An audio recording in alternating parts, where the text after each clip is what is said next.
राज्यात महापालिकांमध्ये महापौर पदाच्या आरक्षणाची सोडत जाहीर झाल्यानंतर फक्त निवडणुकीवरच नाही तर आता थेट महापौर पदाविरोधात अविश्वास ठरावावर राजकारण तापलं आहे।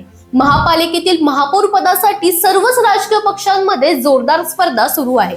संख्याबळ, पाठिंबा आणि समीकरण जुळवण्याची धावपळ सुरू असतानाच आता अनेक ठिकाणी एकच प्रश्न विचारला जातोय, महापौराविरोधात अविश्वास ठराव कसा आणला जातो। सर्वात आधी महापालिकेतील एकूण नगरसेवकांच्या किमान 1/4 सदस्यांची लेखी मागणी करणं आवश्यक असतं। ही मागणी महापालिका आयुक्त किंवा सचिवांकडे महापौरांविरोधात लेखी प्रस्तावांच्या स्वरूपात सादर करावी लागते।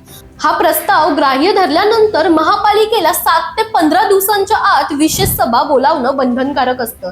या विशेष सभेमध्ये अविश्वास ठरावावर चर्चा होते आणि त्यानंतर मतदान घेतलं जातं। हे मतदान उघड किंवा गुप्त पद्धतीने होऊ शकतं। महत्वाची अट अशी की सभेत उपस्थित आणि मतदान करणाऱ्या सदस्यांपैकी किमान 2/3 बहुमत ठरावाच्या बाजूने असणं आवश्यक आहे।